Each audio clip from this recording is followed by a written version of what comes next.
속으로.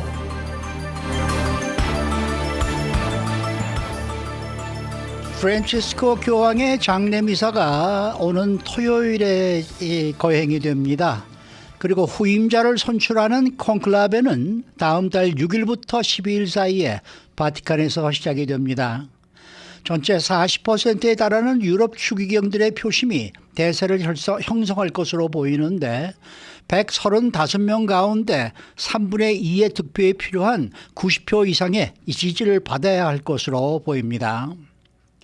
또 콘클라베를 2주일 남짓 앞두고 이탈리아의 최대 일간지가 모두 12명의 유력 교황 후보를 선정했는데 이 한국의 유흥식 추기경도 여기에 포함이 돼서 화제가 되고 있습니다. 자, 봉화식 기자. 안녕하십니까. 빠르면은 5월 6일 이 화요일부터 바티칸에서 새로운 교황을 선출하는 콘클라베가 시작이 될 예정인데 우선 뭐 이 콘클라베가 어떤 뜻인가 한번 알아볼까요? 네, 라틴 말로 직역을 하면 열쇠와 함께, 즉 열쇠로 잠글 수 있는 방을 뜻합니다. 바티칸 시스티나 성당에서 벌어지는 교황 선거를 뜻하는데요. 80세 미만 추기경 전원이 후보자 겸 유권자가 돼서 3분의 2 이상 찬성표가 나올 때까지 투표를 무한정으로 반복하게 됩니다. 일체의 투표 과정은 비밀에 붙여지고 교황이 선출되면 성당 굴뚝에 하얀색 연기, 그리고 선출이 무산되면 검은색 연기를 피워서 그 결과를 대중들에게 하루에 2번씩 알리게 됩니다. 어제 뉴스 전해드리면서 여러 차례 그 헐리우드 영화 콘클라베가 큰 화제가 되고 있다라는 소식 전해드렸는데 콘클라베는 어떤 내용의 영화인지 잠깐만 정리를 해주시면 좋겠습니다. 네, 최근 주목을 받고 있는 할리우드 영화 콘클라베는 전 과정이 철저히 비밀리에 진행되는 교황 선출 투표를 소재로 삼은 영화입니다. 투표권자인 동시에 후보자인 80세 미만 추기경단이 14억 명 카톨릭 신자의 영적인 지도자를 뽑는 과정에 각종 권모술수, 정치적 음모가 난무하고 그 고귀함 뒷면에 가려진 추악한 진실까지 모습을 드러내는 것을 묘사했는데 새로운 교황이 선출되기까지의 충격적인 반전을 거듭하는 내용으로 구성됐습니다. 가상의 이야기를 다루었지만 완전한 허구는 아니다, 이런 평가를 받고 있는데요. 실제로 과거 콘클라베의 역사를 보면 권력 다툼 성격이 짙습니다. 콘클라베를 두고 페이퍼 폴리틱스, 교황권의 정치학, 이런 말이 있는데 미국 대통령 선거 뺨치는 정치 이벤트다, 이런 말까지 나올 정도입니다. 저는 근데 뭐 콘클라베가 그렇게 정말 투표를 할 때 정치적이 되고 뭐 그렇게들 우리가 보통 얘기를 하지 않았습니까? 네. 근데 영화에서는 사실 그렇게까지는 맞아요. 네, 그렇게까지는 심각하게 아주 뭐 이렇게 좀 묘사되지는 않았는데 사실 뭐 영화식으로만 된다 그러면은 상당히 좋은 결과를 얻는 거죠. 그 정도면은. 그렇죠. 네. 네. 그래서 근데, 조금 영화 보면서요. 네. 저는 막 스파이 영화 막 이런 거 막 생각하고 막 스릴러 영화다 그래가지고. 저는 주인공이 자기가 되고 싶어서 이렇게 모든 거를 다 네. 이렇게 밀고 가고 끌고 가는 줄 알았어요. 네. 아니더라고요. 그게 아니잖아요. 네. 그런데 이렇게 밀실의 암투처럼 콘클라베가 묘사되는 이유가 뭡니까? 왜냐하면 135명 추기경들이 외부와 철저하게 격리된 상태에서 투표가 진행되기 때문입니다. 콘클라베는 서로의 본심을 알지 못하는 상태로 후보 명단도 없고 교황이 되기 위해서 필요한 표가 한 사람의 추기경에게 몰릴 때까지 무제한 투표를 하기 때문에 엄청난 경우의 수가 가능합니다. 물리학자들이 극도의 혼돈 상태에 대한 케이아스, 혼돈 이론을 설명할 때 콘클라베를 예시로 들기도 하는데요. 추기경들이 모두 하느님을 위해서 한마음으로 일하는 사제이지만 인간이기 때문에 콘클라베가 일단 시작이 되면 대륙별로 표가 뭉치는 경우가 많다고 합니다. 그리고 전체의 40%에 육박하면서 압도적으로 숫자가 많은 유럽 출신 추기경들이 대세를 형성하는데 나머지 대륙의 추기경들이 어떻게 모이고 어떻게 흩어지는지가 결과를 결정하게 되겠습니다. 다음 달 예정된 콘클라베의 경우에는 투표권이 있는 135명의 추기경 가운데 50여 명이 유럽 출신입니다. 콘클라베는 3분의 2 이상 득표해야 되기 때문에 90표 이상 받아야 되는 것이죠. 유럽세 지지가 없으면 선출이 쉽지 않다는 뜻인데 치열한 물밑 선거전이 펼쳐지고 영화에서처럼 때때로 배신과 음모론이 불거지고 있는 이유가 되겠습니다. 네, 대륙별로 뭉치는 경우가 많다고 하셨잖아요. 네. 그러면은 3분의 2 득표라는 이 콘클라베 규정이 유럽이 추기경 수가 많지 않습니까? 네. 그렇게 되면 유럽이 유리하지 않겠습니까? 그렇습니다. 최근만 하더라도 폴란드 출신의 요한 바오로 2세 그리고 독일 출신의 베네딕토 16세와 같이 유럽 국가에서 로마 법왕이 탄생을 했죠. 그리고 프란치스코 교황은 사상 첫 남미 대륙 아르헨티나 출신일 정도로 다른 대륙 그리고 백인이 아닌 추기경에게는 다소 멀게 느껴지는 전통이 되겠습니다.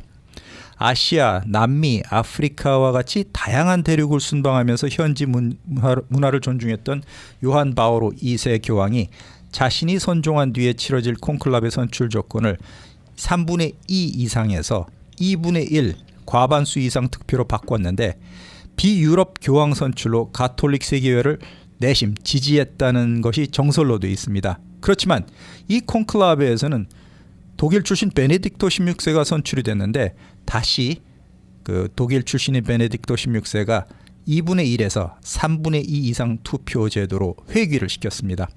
근데 역설적으로 그 독일 출신의 베네딕토 16세가 퇴위한 뒤에 치러진 첫 번째 콘클라베에서는 유럽을 포함해서 다른 대륙의 표를 두루 얻은 첫 번째 남미 아르헨티나 출신 프란치스코 교황이 탄생되는 이변이 일어났습니다. 전 세계적으로 전통 유지보다 다양성이 강조되고 있는 가운데 올해 아시아, 북미, 아프리카 그리고 유색인종 교황이 사상 처음으로 탄생될지 선거 결과가 주목을 끌고 있습니다. 근데 이게 콘클라베 결과가 가톨릭계의 중요한 정치적인 메시지를 담기도 한다라고들 얘기를 하는데 이게 또 무슨 내용이죠? 네. 47년 전인 1978년에 요한 바오로 1세 후임자를 뽑는 콘클라베에서 아무도 주목하지 않았던 무명의 폴란드 출신 카롤 보이티와 추기경이 요한 바오로 2세로 선출이 됐습니다. 그 당시에 58살, 상당히 교황으로는 젊은 나이, 그리고 456년 만에 선출된 이탈리아 출신이 아닌 교황이었습니다. 그리고 첫 번째 동유럽 슬라브족 출신의 교황으로 주목을 끌었는데요. 이처럼 그 요한 바오로 2세가 파격적으로 선출됐던 배경에는 냉전 시대 체제 경쟁에서 우위를 점하기 위한 미국이 개입했다, 이런 설이 파다했습니다. 실제로 요한 바오로 2세는 추기경 시절에 반공 성향을 보였고 폴란드계 미국인인 지비그니우 브레진스키 백악관 국가안보 보좌관과도 친분이 두터웠습니다. 그래서 교황으로 즉위한 뒤에 활발한 대외 활동을 벌였는데 주로 소련, 동유럽 공산정권 연수의 붕괴에도 상당한 역할을 교황이 했다는 평가를 받았습니다. 정치처럼 천주교 안에서도 보수파, 진보파가 존재하고 경쟁합니다. 최근에 천주교가 오랫동안 금기시해왔던 동성애, 여성사제 임명을 지지하는 가톨릭 혁신이 필요하다고 여기는 진보파가 나오고 있는데요. 이를 반대하면 보수파로 분류가 되고 있습니다. 프란치스코 교황 역시 12년 동안 동성애자들에 대한 사제 축복을 허용했고 성직자 독신 의무를 완화시키면서 교단의 개혁을 단행한 진보파로 분류됐습니다. 그렇기 때문에 이번 콘클라베에서는 교황 자리를 되찾으려고 희망하는 보수파와 프란치스코 교황의 개혁을 이어가고 싶어하는 진보파 추기경 간의 권력 다툼이 치열할 것으로 예상되고 있습니다. 이번 콘클라베에 참여하는 135명의 추기경 85%는 대부분이 프란치스코 교황이 서임을 했습니다. 그런 만큼 보수파 도전이 쉽지는 않을 것이다, 이런 전망이 나오고 있지만 그래도 철저한 비밀 투표로 진행되는 콘클라베의 특성상 어떤 이변이 일어나도 이상하지 않다, 이런 예측도 나오고 있습니다. 네, 이 콘클라베 투표는 어느 정도 시간이 걸리나요? 최근에 콘클라베는 일주일 내로 결과가 나오는데 과거에는 몇 달 또는 몇 년 동안 걸쳐서 투표가 무한 반복되는 일이 종종 발생했습니다. 몇 년요? 와우. 네. 1241년에 즉위했던 첼레스티노 4세 교황 같은 경우에는 2달 동안 진행된 콘클라베에서 뽑혔는데 그 당시에는 냉방, 난방 시설이 변변치 못했기 때문에 감금 생활 중에 추기경 한 명이 건강 악화로 사망하는 해프닝까지 벌어졌습니다. 예. 그리고 당선된 첼레스티노 4세도 선출된 지 17일 만에 선종을 했습니다. 아이고. 그리고 또 그레고리오 10세가 선출된 콘클라베는 1268년부터 2년 9개월 걸렸습니다. 결과를 기다리다가 지쳐 빠진 로마 시민들이 항의하는 뜻에서 콘클라베가 열리는 궁궐 지붕을 뜯고 공급되는 음식의 양을 대폭 줄였다. 이런 전설 같은 얘기도 전해지고 있고요. 과거에는 교황과 황제 간의 갈등 때문에 추기경을 보호하기 위해서 할 수 없이 격리할 수밖에 없었다고 하는데 교황과 대립을 했던 13세기 신성 로마 제국의 황제 프리드리히 2세 같은 경우에는 교황 선출을 가로막기 위해서 콘클라베 선거인단인 추기경 2명을 포로로 잡기도 했습니다. 추기경들의 생명이 위협받는 상황이 이르자 교황청에서는 이후부터 문을 걸어 잠그고 선거를 진행하도록 법제화시켰습니다. 네, 그런 일이 있었군요. 이 프란치스코 교황이 예수회 출신으로 되어 있죠. 네, 제수잇 소속이죠. 이게 가톨릭 수도회인데 이게 어떤 내용을 가지고 있는 교단입니까? 네, 예수회라는 조직은 1534년에 설립된 바가 있고 이후에 처음으로 배출된 이 소속 교황이 프란치스코 교황이었습니다. 예수회라는 단체는 스페인 출신의 성인 이냐시오 데 로yor라가 설립한 수도회인데요. 하나님의 더 큰 영광과 이웃의 구원을 지향하는 영성 수련 그리고 자기 헌신을 중시하고 있습니다. 예수회가 전 세계로 포교 무대를 확장을 하면서 곳곳에 일반 대중을 위한 학교, 대학교를 많이 설립을 했고 특히 교육 분야에서 큰 명성을 쌓았습니다. 예수회가 설립한 유명 교육기관을 보면은 수도인 워싱턴 DC의 사립 조지타운 대학이 첫 손에 꼽히고요. 또 로스앤젤레스에서는 로열라 메리마운트 대학이 있겠습니다. 그리고 동부 지역에는 보스턴 칼리지가 예수회가 설립한 명문 사립 대학이고요. 이탈리아 로마에 있는 그레고리아 대학을 꼽을 수 있습니다. 그리고 한국에서는 박근혜 대통령이 졸업한 서강대학교가 역시 예수회가 설립한 학교가 되겠습니다. 그리고 소외된 이웃을 구원하는 것도 예수회의 또 다른 사명으로 되어 있는데요. 아메리카 대륙의 여러 국경 분쟁 지역 그리고 전쟁과 인도주의적 위기 현장에서 사역을 합니다. 그리고 난민과 이주민 지원 역시 프란치스코 교황이 생전에 가장 관심을 둔 활동이었는데요. 전쟁, 기아, 탄압을 피해서 정든 고향을 떠난 이민자들, 난민들이 선진국이 따뜻한 마음으로 품어줘야 된다. 이런 입장을 일관되게 견지를 했습니다. 그렇기 때문에 프란치스코 교황은 살아생전부터 이민자 대량 추방을 추진하고 있는 도널드 트럼프 대통령과도 대립각을 세웠습니다.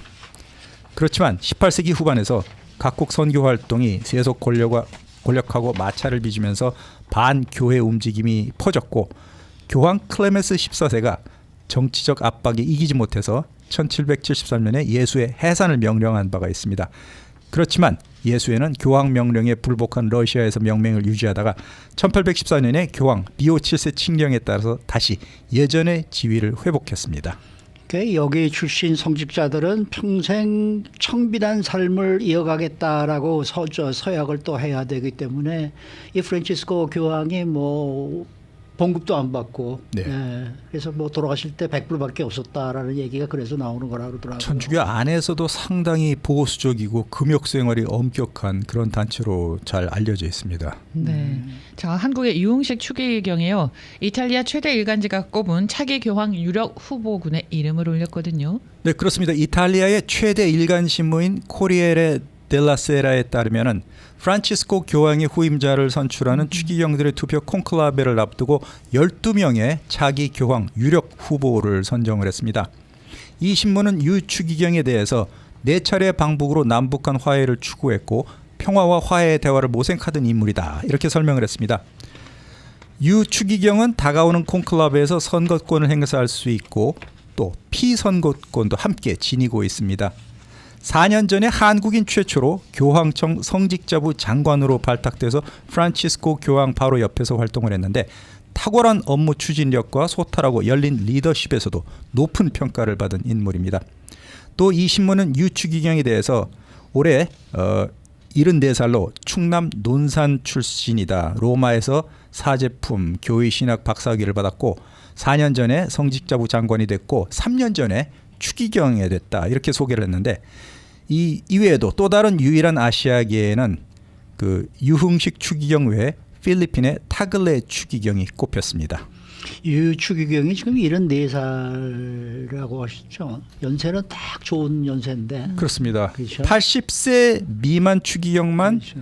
교황 투표에 참가할 수 있고 피선거권을 받고 있기 때문에 대한민국에서 선거권이 있는 유일한 추기경인데 사실 그 교황 아까도 50대 보이티와 추기경이 요한 바오로 2세로 됐을 때도 40여 년 전에도 너무 젊다 이런 말을 너무 젊다 그랬었죠. 그랬었죠. 그런데 그거 오래 하셨잖아요, 그러니까. 예, 70대는 예, 딱 적당한 것으로 평가되고 있는데 사실 뭐 능력이 중요하지 나이 자체는 글쎄요. 뭐 추기경들이 투표를 하겠지만 어쨌든 70대 나이에 지금 자기 차례가 언제 올까 그러고 그 나이도 상당히 따진다 그러더라고요. 그렇습니다.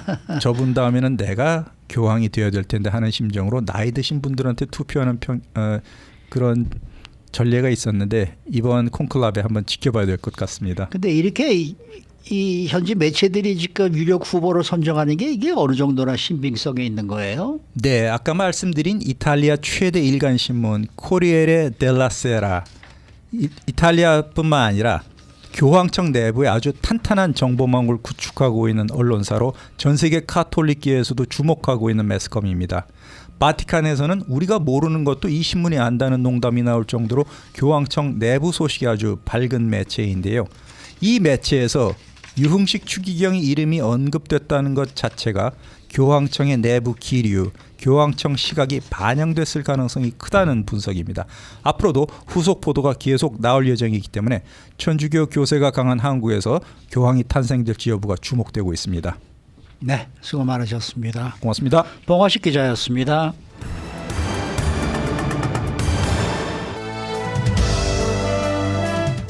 인사이드 아메리카. 미국인들이 죽음보다 더 두려워하는 것이 있다고 하는데 과연 그것이 무엇일까? 이 조사 결과를 살펴보도록 합니다. 또 20년 전 오늘 역사적인 영상 하나가 세상에 처음으로 공개가 됐습니다. 바로 유튜브 첫 영상이 올라온 날이 바로 20년 전 오늘인데요. 디지털 영상 콘텐츠 시대를 이은 이후에 20년 동안 유튜브가 어떻게 TV 개념 자체를 바꾸어 놓았는지 알아보도록 하겠습니다. 박현경 기자. 네, 안녕하십니까. 먼저 미국인들이 죽음보다 더 두려워하는 것은 무엇입니까? 상당수 미국인들이 죽음보다 더 두렵다고 느끼는 건 은퇴 후에 돈이 바닥나는 겁니다. 엘리언트 라이프가 전국에 연소득 5만 달러 이상 25살 이상 성인들을 대상으로 실시한 설문조사 결과인데요. 전체 응답자의 64%가 죽음보다 은퇴 후 자금이 고갈되고 부족해질까 봐 그게 더 무섭고 걱정된다고 했습니다.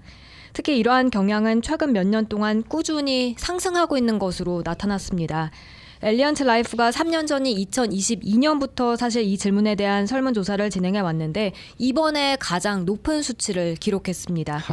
현재 불안감이 이전보다 훨씬 더 높아진 수준이란 평가입니다. 네, 죽는 것보다 돈이 없을까봐 더 무섭다라는 이 응답이 정말 마음 아프고요. 아마 폭풍 공감하시는 분들도 굉장히 많이 계실 듯한데 이런 결과가 나온 배경에는 또 여러 요인들이 작용하고 있지 않겠습니까? 맞습니다. 우선 최근 몇 년간 지속된 높은 인플레이션과 이에 따른 생활비 상승이 큰 영향을 미쳤습니다.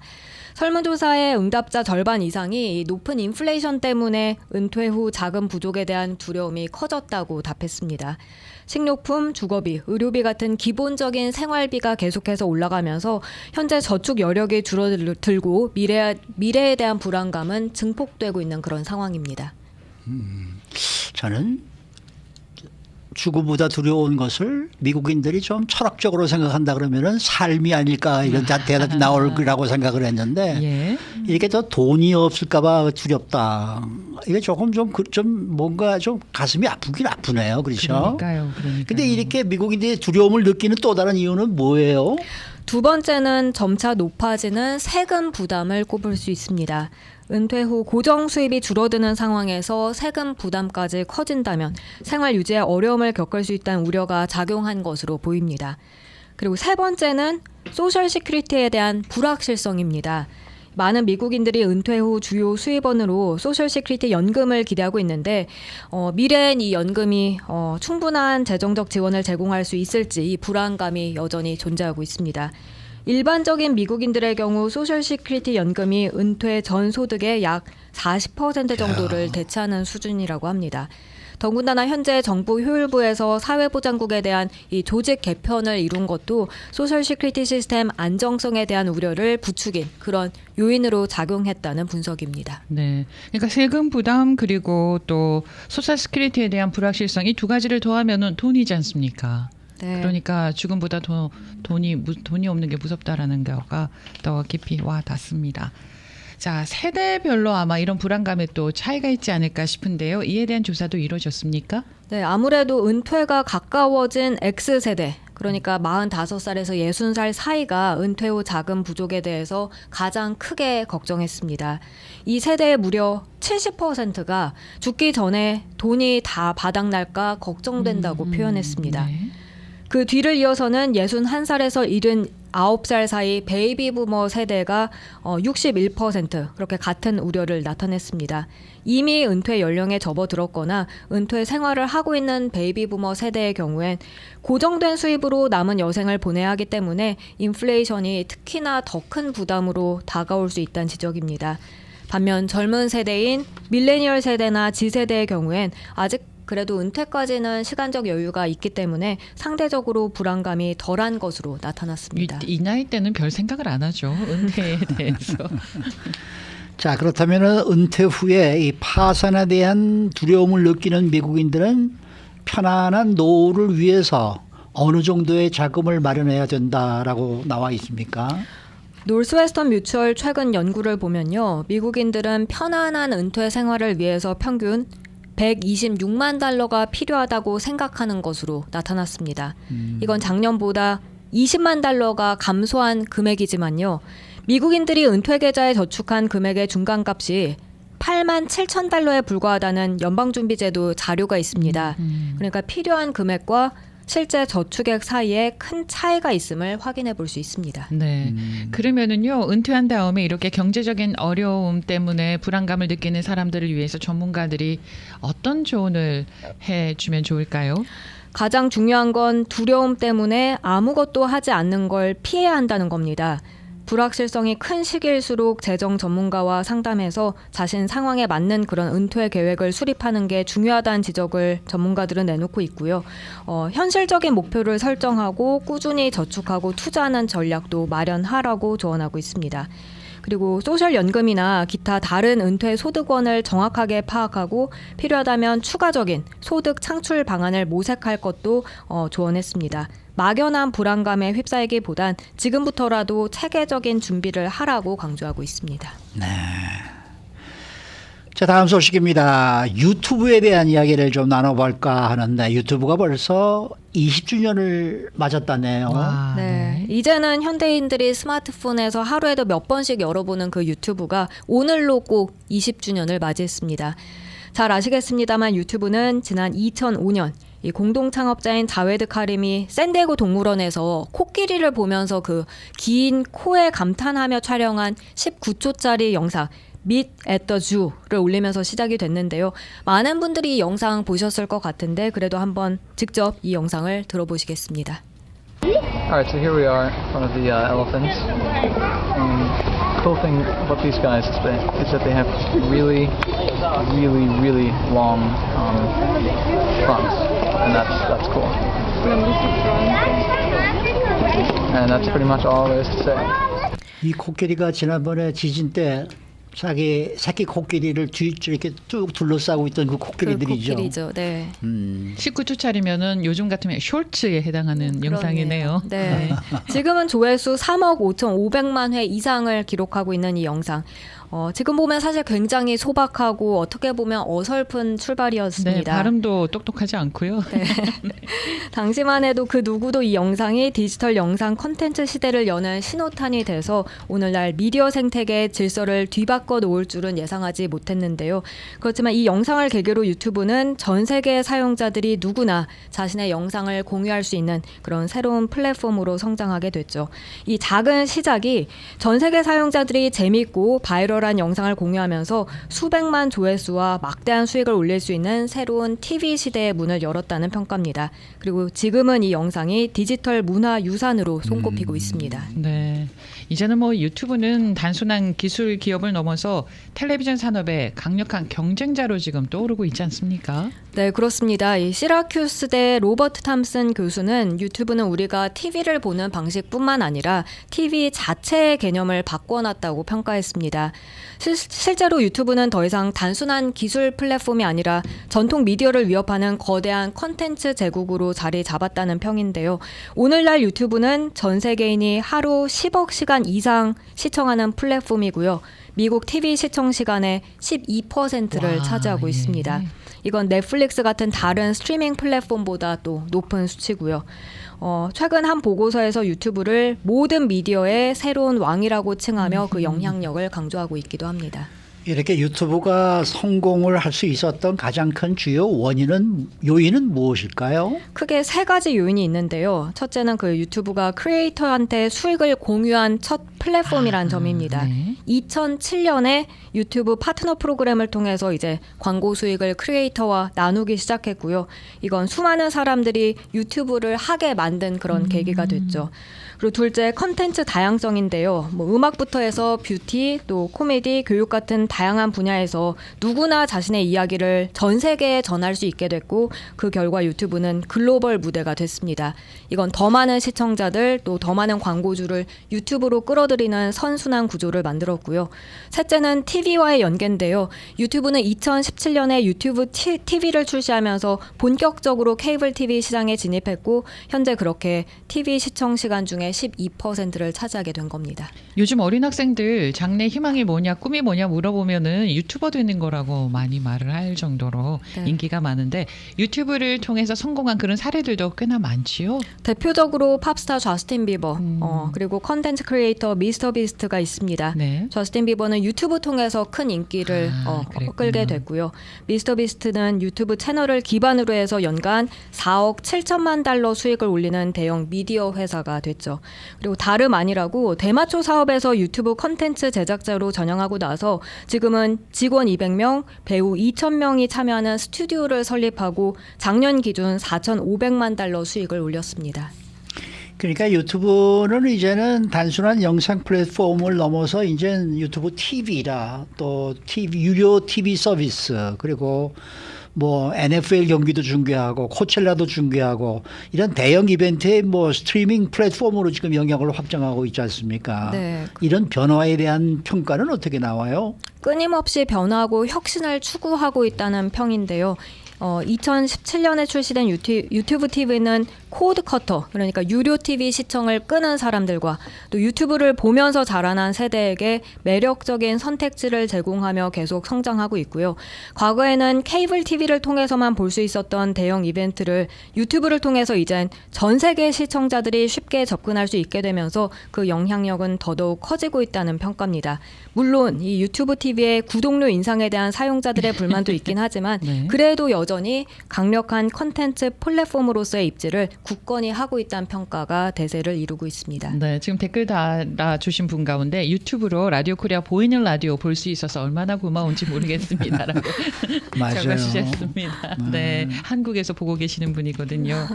자, 20년 동안 텔레비전의 개념을 완전히 바꿔놓은 유튜브의 미래 어떻게 전망됩니까?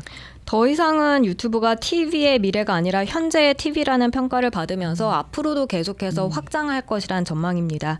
물론 경쟁도 심해지고 있긴 합니다. 틱톡이나 인스타그램 같은 경쟁 플랫폼들이 빠르게 성장하고 있지만 그래도 유튜브는 이에 대응하고 있는 모습이고요. AI 기술의 발전과 함께 전문가들은 향후 유튜브가 TV와 인터넷 경계를 완전하게 무너뜨릴 것으로 전망하고 있습니다. 네, 여기 뭐 댓글 써주셨지만은 사실 이 유튜브를 구글이 인수를 했기 때문에 더 크지 않았나. 정말 그런 생각이 좀 들어요. 그 전만 해도 그냥 유튜브 그러면은 그냥 뭐 그냥 유튜브였죠. 그냥 예, 맞아요. 근데 구글이 인수하고 난 네. 다음부터는 뭐 이게 완전히 그냥 하루에 뭐 몇 번씩 들어가고 또 안 보면 안 되는 듯한 그런 이제 저 미디어가 되고 말았습니다. 수고 많으셨습니다. 감사합니다. 네, 박현경 기자였습니다.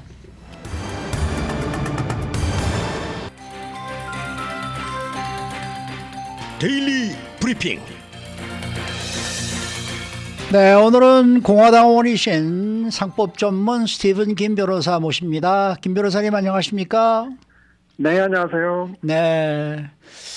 이 도널드 트럼프 대통령이 취임한 후부터 이번에 이 관세 부과 또 불법 체류자 추방 등 이 강경한 정책을 추진하면서 이 조금 직무 수행에 대한 긍정 평가가 자꾸 떨어지면서 지금 또 최저치인 42%까지 떨어지고 말았습니다. 이거 어떻게 보십니까? 저는 이런 그 여론조사에 그렇게 크게 무게를 두지 않는 사람입니다. 왜냐면은 이 여론조사가 우선 첫 번째로 맞는 적이 많이 없고, 아하.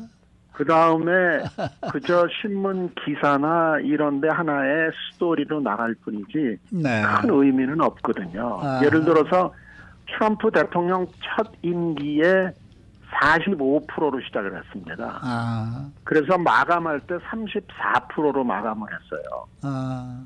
그리고 그 approval rate, 그 긍정평가가 가장 높을 때가 49%였습니다. 49. 네. 네, 그러니까 트럼프 대통령이란 분 자체가 이 논란과 논쟁과 분열을 많이 시키는 분이거든요. 네, 네. 근데 이제 갤럽 여론조사에 보면은 공화당 지지율은 99%로 바뀐 게 없고, 어허. 민주당의 여론조사도 4%로 바뀐 게 없는데, 이제 중립 유권자들의 지지율이 한 9% 떨어졌다라고 그런 여론조사 결과가 나왔습니다. 물론 뭐 이제 신문에도 오르고 관세 문제니 이민 문제니 뭐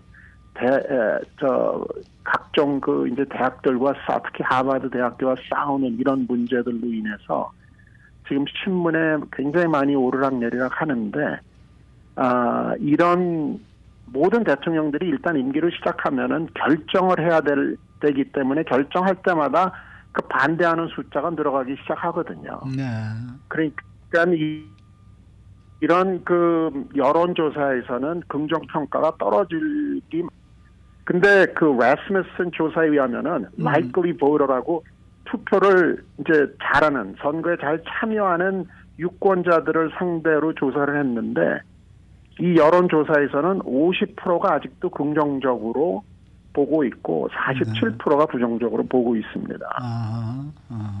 그러니까 이 4월 말에 이 긍정평가가 얼마냐는 내일이라도 바뀔 수가 있고 한 달 후에는 사람들이 다 잊어먹는 그런 숫자죠. 네. 자, 그런데 오늘 나온 그 뉴스만 한번 짚어보면은요, 트럼프 행정부가 그 1년에 $100만 이상을 버는 고소득자에 대한 세금 인상을 지지할지 검토하고 있다라는 소식이 또 나왔고요. 또 연일 압박 수위를 높여왔던 연준 의장에 대해서 해임할 생각이 없다, 이렇게 또 유화적인 발언을 했고요. 또 그리고 중국에 대한 관세 인하를 또 시사했습니다. 이런 걸 보면은 엄청 강하게 나갈 듯 했는데 또 한 걸음 또는 두 걸음 뒤로 물러서고 이런 걸 우리가 볼 수가 있는데 앞으로 트럼프 대통령의 행보 변화는 어떨 듯 싶습니까? 그러니까 트럼프 대통령은 비즈니스맨 출신으로 절차의 중요성보다 결과의 중요성을 더 강조하는 사람이거든요. 네. 그러니까 이 관세 정책이나 이 모든 그분의 이 정책 수행을 하는 데서 이런 스타일을 보면은 밀었다 땡겼다 강하게 나갔다가 줄어들었다가 하는 그런 절차를 통해서 결국 우리가 원하는 거를 이제 가지려고 하는 스타일이죠. 관세 문제도 이 무역 적자를 이대로 유지할 수는 없다라는 전반적인 모든 이제 국민들의 생각이니까 또 이 관세 문제는 해결하겠다라고 무역 적자도 해결하겠다라고 트럼프 대통령이 공언하지 않았습니까? 그래서 칼을 이미 뺐고 근데 이제 주식 시장도 폭락하고 너무 이게 불안정하니까 많은 이제 지지자들도 이제 계속 걱정을 알리겠죠 트럼프 대통령한테. 그렇지만 제 생각에는 트럼프 대통령은 현 정책을 지속적으로 유지할 것이고 지금 하는 스타일대로 끌었다 당겼다 밀었다 겁을 줬다 또 달콤한 사탕을 줬다 하는 식으로 해서 가장 좋은 이제 결과를 가져오지 않을까 그렇게 생각하고 있습니다. 네. 그런데 이런 행보를 보면은 다른 나라들이 이미 트럼프 대통령의 수를 이제 알았다. 배웠다. 이렇게 느껴가지고요. 이게 조금 더 어렵지 않을까 싶다는 생각도 없잖아 있거든요. 그럴 수도 있겠죠. 근데 지금 가장 큰 저희가 갖고 있는 카드라 그럴까요? 트럼프 카드라 그럴까요? 네. 가장 좋은 카드는 결국 미국이 전 세계에서 가장 큰 시장이거든요. 네. 그리고 저희가 가장 큰 컨슈머, 소비자입니다. 그러니까 전 세계가 미국에 팔지 않고서는 특히 그 수출로 경제를 이끌어 나가는 나라들은 미국에 팔지 않고서는 그 나라가 경제를 유지하기가 쉽지 않을 거거든요. 그러니까 지금은 제가 볼 때는 눈에 보이지 않는 눈에 보이지 않다기보다 벌써 경제 전쟁이 중국과 시작했다라고 봐도 과언은 아니죠. 제가 지난번에도 그렇게 말씀을 드렸는데 중국에서 벌써 미국의 그 rare mineral이라 그래가지고 컴퓨터 만드는데 필요한 원자 재료를 팔지 말라라고 제 삼국들한테 압력을 넣기 시작하지 않습니까? 네네.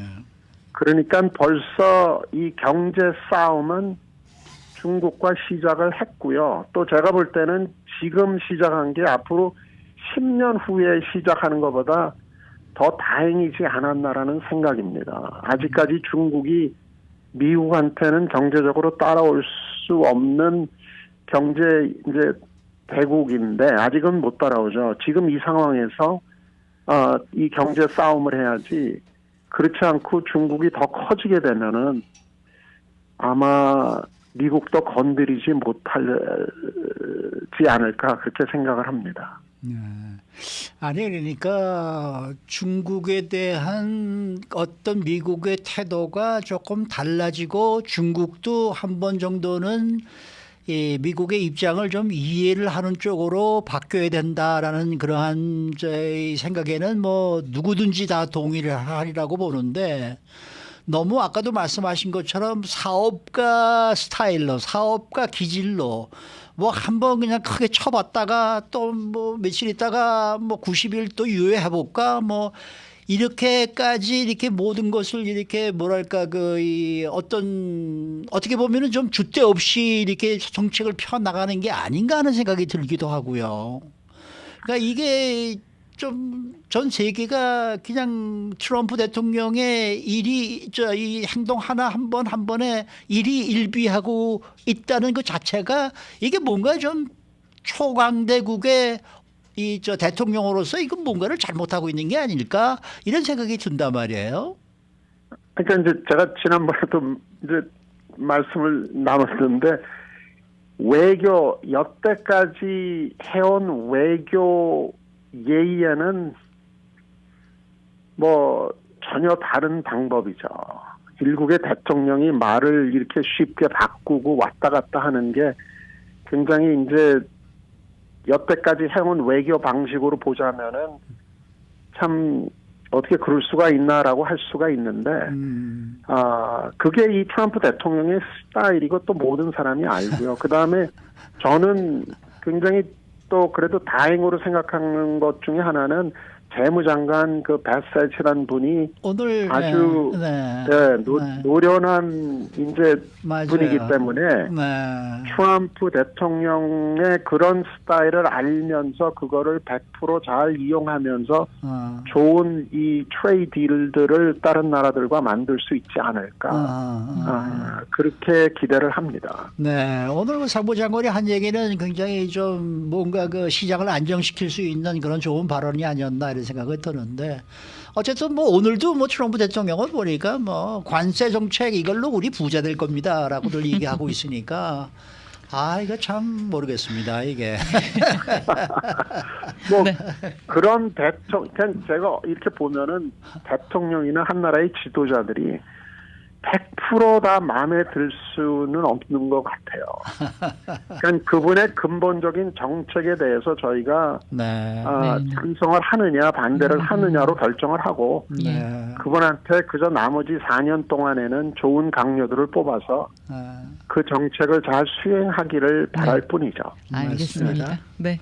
오늘 말씀 잘 들었습니다. 네, 감사합니다. 네, 지금까지 스티븐 김 변호사 함께했습니다.